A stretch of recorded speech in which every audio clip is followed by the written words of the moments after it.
आप सबका स्वागत है मेरे चैनल पर। आज का जो हमारा टॉपिक रहेगा वो रहेगा टॉपिक 7 हमारे सिलेबस का। महिला सुपरवाइजर का टॉपिक 7 रहेगा। उसमें जो 13 मदे हैं, ठीक है, उन सभी के एमसीक्यू रहेंगे। जितने एमसीक्यू बन सकते थे उतने मैंने बनाए हैं। उन एमसीक्यू को मैंने इसमें शामिल किया है। 50 से 60 एमसीक्यू हैं। इसे ज़रूर हल कीजिए, अपनी कॉपी में लिखिए और एक बार इसे रिवीजन करके ही एग्जाम में जाइएगा। सभी एमपी है, इनमें से ज़रूर आएगा क्वेश्चन। तो स्टार्ट के मुख्यमंत्री सुपोषण योजना, इसके लिए मैंने एक वीडियो भी बना चुका है, उस वीडियो को जरूर देखिएगा। उसमें पूरे 10 क्वेश्चन हैं और यहाँ पर मैं आपको इसके महत्वपूर्ण क्वेश्चन करवा देती हूँ, बाकी उस वीडियो को जरूर देखिएगा। तो पहला प्रश्न है, मुख्यमंत्री सुपोषण अभियान के तहत पोठा लइका अभियान की शुरुआत किस जिले में की गई है? पोठा लइका, ठीक है। पहला है बेमेतरा, बी है रायपुर, सी है जांजगीर चांपा और डी है बिलासपुर। तो इसका सही आंसर हो जाएगा बेमेतरा। बेमेतरा में पोठा लइका योजना की शुरुआत की गई है। इसके महत्वपूर्ण यह है कि यह अभियान यूनिसेफ के सहयोग द्वारा चलाया जा रहा था। कौन सा? बेमेतरा में पोठा लइका अभियान। क्वेश्चन देख लेते हैं। छत्तीसगढ़ राज्य में 2015-16 के अनुसार 5 वर्ष से कम आयु वर्ग के कितने प्रतिशत बच्चे कुपोषण ग्रस्त हैं? NFHS 4 के अनुसार। तो यहाँ पर ए है 47%, बी है 37.7%, सी है 50% और डी है 37%। तो इसका सही आंसर हो जाएगा बी 37.3 है। मुख्यमंत्री सुपोषण अभियान कब प्रारंभ किया गया? ए 2 अक्टूबर 2019, बी 2 अक्टूबर 2021, सी 2 अक्टूबर 2020 और डी 2 अक्टूबर 2022। तो इसका सही आंसर हो जाएगा 2 अक्टूबर 2019 को मुख्यमंत्री सुपोषण अभियान प्रारंभ किया गया। अब टॉपिक 7 का भाग 2 है प्रारंभिक बाल्यावस्था देखरेख शिक्षा। इसके भी प्रश्न देख लेते हैं ECCE के। तो यहाँ पर प्रश्न क्रमांक 1 है, ECCE के अंतर्गत कितने आयु वर्ग के बच्चों को रखा जाता है? ठीक है, तो ए है 0 से 5 वर्ष तक के बच्चे, बी है 0 से 6 वर्ष तक के बच्चे, सी है 0 से 14 वर्ष तक के बच्चे और डी है 0 से 10 वर्ष तक के बच्चे। तो इसके अंतर्गत 0 से 6 वर्ष तक के बच्चों को रखा जाता है। उन्हें ही बालवाड़ी या आंगनबाड़ी या नर्सरी में भर्ती कराया जाता है। उसके बाद आ जाते हैं हम प्रश्न क्रमांक 2 में। प्रारंभिक बाल्यावस्था देखरेख 1 के अंतर्गत बच्चों के खाली स्थान पर ध्यान दिया जाता है। तो पहला है, ए है ज्ञान अर्जन पर, बी है पोषण आहार विकास पर, सी है व्यवहार पर और डी है कार्य क्षमता पर। तो इसका सही आंसर हो जाएगा पोषण आहार एवं विकास पर ध्यान दिया जाता है। ठीक है, प्रश्न क्रमांक 3 देख लेते हैं। प्रश्न क्रमांक 3 है, प्रारंभिक बाल्यावस्था देखरेख एवं शिक्षा ECCE के अंतर्गत कौन कौन सी संस्थाएं कार्य करती है? ऑप्शन देख लेते हैं। ए है सरकारी संस्थाएं, बी है अर्ध सरकारी संस्थाएं, सी है निजी संस्थाएं और उपयुक्त सभी। तो नर्सरी कक्षाएं या ECC के अंतर्गत तीनों ही संस्थाएं काम कर सकती हैं। फिर उसके बाद आ जाते हैं प्रश्न क्रमांक 4 पे। राज्य सरकार द्वारा ECCE प्रारंभिक बाल्यावस्था देखरेख एवं शिक्षा के क्रियान्वयन के लिए कौन सी संस्थाओं को भार प्रदान किया गया है? ठीक है, तो इसका ए है निजी किंडरगार्टन स्कूलों को, बी है सरकारी प्राथमिक स्कूलों को, सी है आंगनबाड़ी केंद्रों को और डी है यहाँ पर डी है स्वास्थ्य विभाग को। तो यहाँ पर सी आंगनबाड़ी केंद्रों को ECC की भार प्रदान किया गया है, वही नर्सरी कक्षाएं चलाती हैं। ठीक है, फिर उसके बाद आ जाते हैं प्रश्न क्रमांक 5 में। शैशव देखभाल एवं शिक्षा ECCE कार्यक्रम पूर्णता है क्या है? ए अनिवार्य शिक्षा कार्यक्रम है, बी पूर्णता औपचारिक कार्यक्रम है, सी पूर्णता अनौपचारिक कार्यक्रम है और डी उपयुक्त में से कोई नहीं। ठीक है, तो इसका सही आंसर हो जाएगा सी, ये पूर्णता अनौपचारिक कार्यक्रम है। प्रश्न क्रमांक 6 देख लेते हैं। ECCE के अंतर्गत प्रदान की जाने वाली शिक्षा होती है, ए पुस्तक आधारित, बी खेलकूद आधारित, सी व्याख्यान आधारित और डी उपयुक्त में से कोई नहीं। तो यह पूर्णतः खेलकूद आधारित होती है। छोटे बच्चों को 0 से 6 वर्ष के बच्चों को खेलकूद द्वारा ही शिक्षा प्रदान करना होता है। अब हम आ जाते हैं टॉपिक 7 के पार्ट 3 पे, सुचिता योजना। ठीक है, इसके क्वेश्चन देख लेते हैं टॉपिक 7 का पार्ट 3। ठीक है, तो प्रश्न 1 हो जाता है, सुचिता योजना का संबंध है। तो सुचिता योजना का संबंध किससे है? ए महिला ऋण से, बी महिला गृह उद्योग से, सी स्कूल एवं कॉलेज की छात्राओं के लिए मासिक धर्म में सैनिटरी नैपकिन प्रदान करने से और सी महिलाओं के प्रति दुर्व्यवहार से। तो इसका सही आंसर हो जाएगा ऑप्शन नंबर सी, स्कूलों कॉलेजों में जो महिलाओं के लिए सैनिटरी पैड के लिए वेल्डिंग मशीन स्थापित की गई, वही है सुचिता योजना। फिर उसके बाद दूसरा क्वेश्चन देख लेते हैं इस टॉपिक का। सुचिता योजना के तहत स्कूल कॉलेजों में क्या प्रबंध किया जाता है?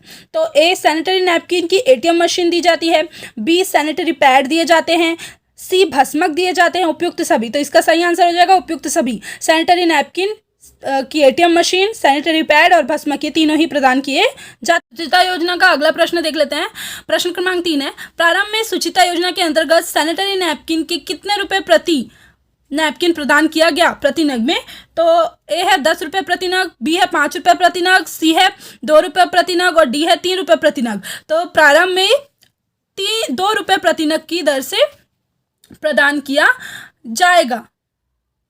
ठीक है, फिर उसके बाद अगला प्रश्न देख लेते हैं। प्रश्न 4 है, सुचिता योजना का प्रारंभ कब किया गया? तो यहाँ पर ए है 24 जनवरी 2018, बी है 24 जनवरी 2017, सी है 24 जनवरी 2015, डी है 24 जनवरी 2019। तो ये राष्ट्रीय बालिका दिवस के अवसर पर 24 जनवरी 2017 को प्रारंभ किया गया। क्या? सुचिता योजना। के बाद एक महत्वपूर्ण टॉपिक 7 का 4 है। ठीक है, टॉपिक 7 का 4, मुख्यमंत्री बाल संदर्भ योजना। तो इसका पहला प्रश्न देख लेते हैं। मुख्यमंत्री बाल संदर्भ योजना का प्रारंभ किस वर्ष किया गया?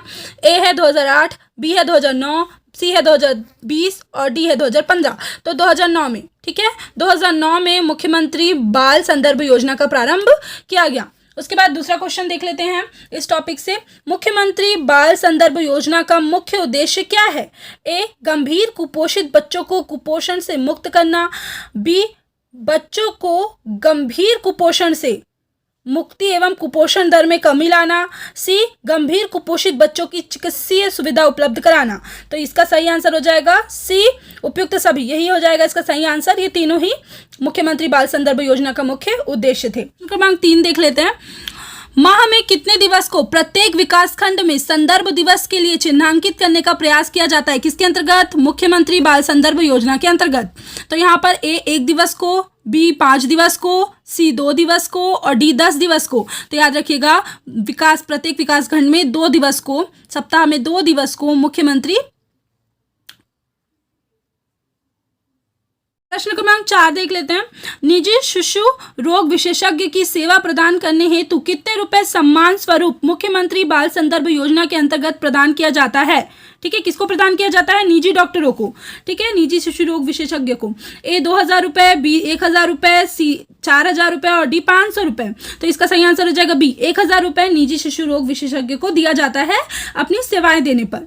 ठीक है, फिर उसके बाद अगला क्वेश्चन देख लेते हैं। क्वेश्चन नंबर 5, एक हितग्राही को एक वर्ष में अधिकतम कितने राशि की दवाइयां उपलब्ध कराई जाती हैं मुख्यमंत्री बाल संदर्भ योजना के अंतर्गत? ए 500 रुपये तक की, बी 600 रुपये तक की, सी 100 रुपये तक की और डी 1000 रुपये तक की। तो इसका सही ऑप्शन हो जाएगा ए, हो जाएगा 500 रुपये तक की दवाइयाँ एक हितग्राही को दी जाती हैं। इसी टॉपिक का 6 क्वेश्चन है। मुख्यमंत्री बाल संदर्भ योजना के अंतर्गत निजी चिकित्सक से परामर्श हेतु कितनी अधिकतम राशि का प्रावधान है? ए 200 रुपये, बी 300 रुपये, सी 400 रुपये, डी 500 रुपये। तो यहाँ पर 300 रुपये तक का प्रावधान है, आप निजी चिकित्सक से करवा सकते हैं परामर्श। फिर उसके बाद क्वेश्चन नंबर 7 देख लेते हैं। मुख्यमंत्री बाल संदर्भ योजना के अंतर्गत वर्ष 2018-19 में लाभान्वित बच्चों की संख्या क्या थी? ऑप्शन देख लेते हैं। ए 1,27,339 बच्चों को, बी 1,27,239 बच्चों को, सी 1,27,739 बच्चों को या डी 1,27,439 बच्चों को। तो यहाँ पर इसका सही आंसर हो जाएगा बी, 1,27,239 बच्चों को मुख्यमंत्री बाल संदर्भ योजना के तहत 18-19 में लाभान्वित किया गया। ऐसे क्वेश्चन दे सकते हैं। अगला टॉपिक है हमारा टॉपिक 7 का 5, नोनी सुरक्षा योजना। ठीक है, प्रश्न 1 देख लेते हैं इसका। नोनी सुरक्षा योजना के अंतर्गत किस बालिका को पात्र माना जाता है? तो इसका एक है जिसका जन्म 1 अप्रैल 2014 के बाद हुआ है, बी जिनका जन्म 1 अप्रैल 2015 के बाद हुआ है, सी जिनका जन्म 1 अप्रैल 2019 के बाद हुआ है या डी जिनका जन्म 1 अप्रैल 2020 के बाद हुआ है। तो यह योजना 1 अप्रैल 2014 को लागू हुई थी, इसलिए 1 अप्रैल 2014 से बाद से जिन बच्चियों का जन्म हुआ है उन्हें नोनी सुरक्षा योजना के अंतर्गत पात्र बालिका माना जाता है। उसके बाद देख लेते हैं हम प्रश्न क्रमांक 2, इस योजना के अंतर्गत परिवार की कितनी बालिकाओं को लाभ प्राप्त होता है? तो ए केवल 1 बालिका, बी 2 बालिका, सी सभी को और डी 3 बालिका को। तो इसमें सही आंसर हो जाएगा 2 बालिका। ठीक है, परिवार की 2 बालिकाओं को इस योजना का लाभ मिलता है। तो 3 देख लेते हैं। नोनी सुरक्षा के अंतर्गत पात्रता है। ए वह बालिका का जन्म 1 अप्रैल 2014 के बाद हुआ हो, बी बालिका के माता पिता गरीबी रेखा के नीचे आते हों, सी बालिका परिवार में तीसरे क्रम की ना हो, और डी उपयुक्त सभी। तो उपयुक्त सभी इसके अंतर्गत आ जाते हैं। बालिका को तीसरे नंबर की नहीं होना है, बालिका का जन्म 1 अप्रैल 2014 के बाद होना चाहिए, और बालिका के माता पिता गरीबी रेखा के नीचे आने चाहिए। ठीक है, फिर उसके बाद हम क्वेश्चन नंबर 4 देख लेते हैं। नौवीं सुरक्षा के अंतर्गत बालिकाओं को कितने वर्ष की आयु के पश्चात राशि प्राप्त होती है? तो ए 15 वर्ष की आयु के पश्चात, बी 16 वर्ष की आयु के पश्चात, सी 17 वर्ष की आयु के पश्चात, या डी 18 वर्ष की आयु के पश्चात। तो सही आंसर हो जाएगा डी 18 वर्ष की आयु के पश्चात। क्वेश्चन नंबर 5 देख लेते हैं। नौवीं सुरक्षा योजना का लाभ तभी प्राप्त होगा जब ए बालिका स्नातक पास होगी, बी बालिका 12वीं पास होगी, सी बालिका की शिक्षा स्तर नहीं देखा जाता, और डी उपयुक्त में से कोई नहीं। तो इसका सही आंसर हो जाएगा जब बालिका 12वीं पास होगी तभी उसे यह लाभ प्राप्त होगा। छठवां क्वेश्चन देख लेते हैं। नौवीं सुरक्षा योजना के तहत कितनी राशि 12वीं तक की शिक्षा पूर्ण कर चुकी 18 वर्ष की बालिका को प्रदान की जाती है? ए 1 लाख रुपए की राशि, बी 2 लाख रुपए की राशि, सी 50,000 रुपए राशि, और डी 10 लाख रुपए की राशि। तो इसका सही आंसर हो जाएगा 1 लाख रुपए तक की राशि। अगला प्रश्न देख लेते हैं। प्रश्न 7, नौवीं सुरक्षा योजना कब लागू की गई? तो ए 1 अप्रैल 2015, बी 1 अप्रैल 2014, सी 1 अप्रैल 2017, और डी 1 अप्रैल 2018। मैं इसको वीडियो में प्रारंभ में ही बता चुकी थी कि 1 अप्रैल 2014 को नौवीं सुरक्षा योजना लागू की गई। टॉपिक देख लेते हैं। नौ बिहान योजना, टॉपिक 7 का 6 है। प्रश्न है पहला, नौ बिहान योजना का संबंध है ए घरेलू हिंसा से, बी कार्यस्थल पर नारी से दुर्व्यवहार से, सी भ्रूण हत्या से, और डी उपयुक्त सभी। तो इसका सही आंसर हो जाएगा ए घरेलू हिंसा से। नौ बिहान का किससे संबंध है? तो घरेलू हिंसा से। अगला क्वेश्चन देख लेते हैं। प्रश्न 2, नौ बिहान परियोजना किस अधिनियम के क्रियान्वयन हेतु लाया गया? तो ए घरेलू हिंसा महिला संरक्षण अधिनियम 2005, बी दहेज प्रताड़ना अधिनियम 1986, सी टोनी प्रताड़ना अधिनियम 2005, और विधवा विवाह हेतु। तो ये सही आंसर हो जाएगा ए घरेलू हिंसा महिला संरक्षण अधिनियम 2005 के। 3 देख लेते हैं। नौ बिहान योजना के अंतर्गत महिला संरक्षण अधिकारी की पदस्थापना होगी ए प्रत्येक विकासखंड में, बी प्रत्येक राजधानी में, सी प्रत्येक जिले में, और डी प्रत्येक नगरपालिका नगर पंचायत में। तो इसका सही आंसर हो जाएगा सी प्रत्येक जिले में होगी। ठीक है, अगला क्वेश्चन देख लेते हैं। क्वेश्चन नंबर 4, नौ बिहान परियोजना के अंतर्गत पीड़िता को प्रदान की जाने वाली सुविधा है ए सलाह एवं परामर्श, बी परिवहन एवं चिकित्सा, सी आश्रय की सुविधा, डी उपयुक्त सभी। तो उपयुक्त सभी प्रदान किया जाता है। अगला क्वेश्चन देखते हैं। क्वेश्चन नंबर 5, नौ बिहान योजना के वर्तमान में कितने जिलों में लागू एवं सेवा संस्थाएं कार्यरत दोनों हैं? मतलब जिलों में कितने लागू भी हैं और सेवा संस्थाएं भी कार्यरत हैं उन जिलों में। तो ए 9 जिलों में, बी 10 जिलों में, सी 33 जिलों में, या डी 27 जिलों में। तो ये केवल 9 जिलों में है जहां पर लागू भी है और सेवा संस्थाएं भी कार्यरत। टॉपिक क्या है? महिला जागृति शिविर, टॉपिक 7 का 7।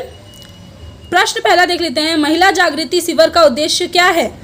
ए कानूनी अधिकारों से महिलाओं को जागृत करना, बी सामाजिक कुप्रथाओं के प्रति जागृत करना, सी योजनाओं की जानकारी प्रदान करना, डी उपयुक्त सभी। तो इसका सही आंसर हो जाएगा उपयुक्त सभी। फिर इसके बाद नेक्स्ट क्वेश्चन देख लेते हैं। प्रश्न 2, वित्तीय वर्ष 2021-22 में कितनी महिलाएं जागृति शिविरों का आयोजन किया गया है? तो इसका देख लेते हैं। ए 2200, बी 2239, सी 2300, और डी 2400। तो इसका सही आंसर हो जाएगा बी 2239 महिला शिविरों का आयोजन किया गया है। उसके बाद प्रश्न क्रमांक 3 देख लेते हैं। वित्तीय वर्ष 2022-23 में महिला जागृति शिविरों के लिए बजट में प्रावधान है ए 485.0 लाख, बी 300 लाख, सी 475.01 लाख, या डी 400 लाख। तो इसका सही आंसर हो जाएगा ए 485.01 लाख %। टॉपिक है टॉपिक 7 का 8, दिशा दर्शन एवं भ्रमण। तो इसका प्रश्न क्रमांक 1 देख लेते हैं। दिशा दर्शन एवं भ्रमण योजना का संबंध है ए वृद्ध व्यक्तियों के लिए भ्रमण, बी आय उपार्जन हेतु महिला स्वयं सहायता समूहों को भ्रमण, सी महिलाओं को पुरातात्विक स्थल का भ्रमण, और डी उपयुक्त में से कोई नहीं। तो यहाँ पर इसका बी आ जाएगा। यहाँ पर आय उपार्जन करने हेतु महिला स्वयं सहायता समूहों को विभिन्न जगहों पर भ्रमण कराया जाता है ताकि वे नवीन चीज़ें सीख सके और आय अर्जन कर सकें। उसके बाद देख लेते हैं प्रश्न क्रमांक 2, वित्तीय वर्ष 2021-22 में कितने हितग्राहियों को लाभ प्रदान किया गया है? किसके अंतर्गत? दिशा दर्शन एवं भ्रमण के अंतर्गत। तो ए देख लेते हैं 4,335, बी 4,035, सी 4,533 या डी 4,500। तो इसका सही आंसर हो जाएगा बी 4,035। महिलाओं को लाभ प्रदान किया गया है दिशा दर्शन एवं भ्रमण के अंतर्गत। क्रमांक 3 देख लेते हैं। दिशा दर्शन एवं भ्रमण योजना के अंतर्गत कितनी राशि का प्रावधान किया गया है बजट वर्ष 2022-23 के लिए? ए 160 लाख, बी 150 लाख रुपए, सी 170 लाख रुपए और डी 180 लाख रुपए। तो इसका सही आंसर हो जाएगा बी 150 लाख रुपए का बजट का प्रावधान किया गया है। उसके बाद नोट देख लेते हैं। दिशा दर्शन कार्यक्रम वर्ष 2012-13 से संचालित किया जा रहा है। टॉपिक देख लेते हैं। मुख्यमंत्री कन्या विवाह योजना, टॉपिक 7 का 9 है। प्रश्न पहला, मुख्यमंत्री कन्या विवाह योजना की राशि बढ़ाकर कितनी कर दी गई है? इसका कोई ऑफिशियल अपडेट नहीं है, ये न्यूज़पेपर से ये क्वेश्चन निकाली हूँ मैं, जो अभी अभी हमारे मुख्यमंत्री जी ने घोषणा की थी, उसके अंतर्गत ये क्वेश्चन है। तो इसका कोई ऑफिशियल अपडेट नहीं है, वेबसाइट पर भी ये राशि नहीं लिखी है, लेकिन फिर भी इसके ध्यान में रखना चाहिए। ए 70,000 रुपये, बी 60,000 रुपये, सी 80,000 रुपये या डी 50,000 रुपये। तो इसकी राशि बढ़ाकर कितनी कर दी गई है? 50,000 रुपये, और वेबसाइट पर कितना लिखा हुआ है? 25,000 रुपये। ठीक है, अब उसके बाद सेकंड देख लेते हैं। प्रश्न 2, चालू वित्तीय वर्ष 2023 के प्रथम 6 माही में कितनी कन्याओं के विवाह का लक्ष्य रखा गया था? तो यहाँ पर कितनी कन्याओं की विवाह का लक्ष्य रखा गया है? तो ए 6,000, बी 7,000, सी 6,500 और डी 7,500। तो 7,500 कन्याओं के विवाह का लक्ष्य रखा गया। प्रश्न क्रमांक 3 देख लेते हैं। वर्तमान में मुख्यमंत्री कन्या विवाह योजना के अंतर्गत अन्य उपहार सामग्री के लिए कितनी राशि प्रदान की जाती है? ए 14,000 रुपये, बी 16,000 रुपये, सी 17,000 रुपये या डी 18,000 रुपये। तो 14,000 रुपये प्रदान की जाती है अन्य उपहार सामग्री में। अन्य इसके महत्वपूर्ण टॉपिक देख लेते हैं। तो वर वधु को श्रृंगार राशि कितनी दी जाती है? 5,000। अन्य उपहार सामग्री दी जाती है 14,000। वधु बैंक ड्राफ्ट के लिए कितने दिए जाते हैं? 1,000। सामूहिक विवाह आयोजन हेतु प्रति कन्या कितना है? 5,000 रुपये। तो सब मिलाकर 25,000 रुपये, जो कि अभी के वेबसाइट में, ऑफिशियल वेबसाइट में दिया गया है। नेक्स्ट टॉपिक देखते हैं। टॉपिक 7 का 10, छत्तीसगढ़ महिला कोष ऋण योजना। तो इसका पहला क्वेश्चन है, ऋण योजना के अंतर्गत कितनी प्रतिशत साधारण ब्याज की दर से निर्धारित किया गया है ऋण पर? तो यहाँ पर देख लेते हैं। ए 3%, बी 4%, सी 5% और डी 6%। तो 3% यहाँ पर निर्धारित किया गया है। ठीक है, फिर उसके बाद देख लेते हैं प्रश्न सेकेंड, ऋण योजना के अंतर्गत प्रथम बार में महिला स्व सहायता समूहों को कितनी राशि ऋण स्वरूप प्रदान की जाती है? ए 2 लाख से 4 लाख रुपए, बी 1 लाख से 2 लाख रुपए, सी 50,000 से 1 लाख रुपए और डी 1 लाख से 4 लाख रुपए। तो इसका सही आंसर हो जाएगा 1 लाख से 2 लाख रुपए ही प्रथम बार में महिला स्वयं सहायता समूह को दिया जाता है। क्वेश्चन देख लेते हैं। प्रथम बार ऋण योजना के अंतर्गत ली गई ऋण राशि की कितने किस्तों में भुगतान करना होता है? ए 20 किस्तों में, बी 24 किस्तों में, सी 25 किस्तों में या डी है ये डी 12 किस्तों में। तो इसका सही आंसर हो जाएगा बी 24 किस्तों में भुगतान किया जा सकता है। उसके बाद देख लेते हैं नेक्स्ट, ऋण योजना के अंतर्गत HIV एवं यौन उत्पीड़न से ग्रसित महिलाओं को जिला प्रबंधक छत्तीसगढ़ महिला कोष के माध्यम से कितनी राशि व्यक्तिगत ऋण के स्वरूप में प्रदान की जा सकती है? ठीक है, तो ए 15,000 रुपये, बी 10,000 रुपये, सी 20,000 रुपये या डी 30,000 रुपये। तो इसका सही आंसर हो जाएगा बी 10,000 रुपये तक व्यक्तिगत ऋण दिया जा सकता है। किसे? HIV ग्रसित और यौन उत्पीड़ित महिला को। क्वेश्चन देखते हैं पांचवा, व्यक्तिगत ऋण किसे प्रदान किया जाएगा इस योजना के अंतर्गत? तो ए HIV पीड़ित महिला, बी तृतीय लिंग महिला, सी यौन उत्पीड़ित महिला, डी ए और सी दोनों। तो डी हो जाएगा ए और सी। HIV पीड़ित महिला और यौन उत्पीड़ित महिला को ही व्यक्तिगत ऋण दिया जाता है, वो भी 10,000 तक। छठवां देख लेते हैं, द्वितीय बार ऋण लेने पर महिला स्वयं सहायता समूहों को कितनी किस्तों में वापसी करनी होगी? ए 24 किस्तों, बी 25 किस्तों में, सी 36 किस्तों में और डी 30 किस्तों में। तो इसका सही आंसर हो जाएगा 36 किस्त। नेक्स्ट टॉपिक देख लेते हैं। टॉपिक 7 का 11, सक्षम योजना। ठीक है, तो इसका पहला प्रश्न है, सक्षम योजना छत्तीसगढ़ में कब प्रारंभ की गई? तो वर्ष 2009-10 में, वर्ष 2010-11 में, वर्ष 2012-13 में या वर्ष 2019-20 में। तो इसका सही आंसर हो जाएगा वर्ष 2009-10 में। प्रश्न क्रमांक 9 है, सक्षम योजना, यह योजना किसके द्वारा प्रारंभ की गई? ए छत्तीसगढ़ महिला एवं बाल विकास विभाग, बी छत्तीसगढ़ महिला कोष, सी छत्तीसगढ़ पुलिस विभाग, डी उपयुक्त में से कोई नहीं। तो बी इसका सही आंसर हो जाएगा छत्तीसगढ़ महिला कोष। नेक्स्ट क्वेश्चन देख लेते हैं, क्वेश्चन नंबर 3। सक्षम योजना के अंतर्गत पात्र महिलाएं हैं विधवा महिलाएं, 35 से 45 वर्ष की अविवाहिता, डी तृतीय लिंग की महिलाएं। तो इसका सही आंसर हो जाएगा उपयुक्त सभी, विधवा महिलाएं, 35 से 45 वर्ष की अविवाहिता और तृतीय लिंग की महिलाएं, ये तीनों ही इसके अंतर्गत पात्र हैं। टॉपिक देख लेते हैं इसमें से। इसके अंतर्गत जो जो पात्र हैं, विधवा महिलाएं, तलाकशुदा, 35 से 45 वर्ष की महिलाएं, HIV संक्रमित, यौन उत्पीड़ित और तृतीय लिंग महिलाएं, थर्ड जेंडर की महिलाएं इसके अंतर्गत पात्र हैं। उसके बाद देख लेते हैं क्वेश्चन नंबर 4। सक्षम योजना का संबंध है पोषण एवं आहार से, स्वयं के व्यवसाय हेतु महिला ऋण से, सी दहेज निवारण से और डी घरेलू हिंसा से। तो इसका सही आंसर हो जाएगा बी स्वयं के व्यवसाय हेतु महिला ऋण से। उसके बाद नेक्स्ट क्वेश्चन देख लेते हैं, क्वेश्चन नंबर 5। सक्षम योजना के अंतर्गत कितने वर्ष के लिए ऋण की राशि प्रदान की जाती है? ए 6 वर्षों के लिए, बी 2 वर्षों के लिए, सी 3 वर्षों के लिए या डी 5 वर्षों के लिए। तो यहाँ पर 5 वर्षों के लिए सक्षम योजना के अंतर्गत ऋण की राशि प्रदान की जाती है। क्या है? महिला स्वयं सहायता समूह, टॉपिक 7 का 12। प्रश्न क्रमांक 1 देख लेते हैं, राज्य में कितनी महिला स्वयं सहायता समूह हैं? तो ए 68,000, बी 68,071, सी 68,051 या डी 68,061। तो इसका सही आंसर हो जाएगा बी 68,071 है। उसके बाद नेक्स्ट क्वेश्चन देख लेते हैं, प्रदेश में महिला स्वयं सहायता समूहों द्वारा किए जा रहे कार्य हैं मध्याह्न भोजन, आंगनबाड़ी, पूरक पोषण आहार, रेडी टू ईट और उपयुक्त सभी। तो इसमें आंसर आ जाएगा उपयुक्त सभी, ये सभी कार्य किए जाते हैं। अगला टॉपिक है नारी निकेतन, टॉपिक 13। ठीक है, तो यहाँ पर अनाथ, विधवा, निराश्रित, परित्यक्ता महिलाओं के लिए छत्तीसगढ़ राज्य में कितने नारी निकेतन संचालित किए जा रहे हैं?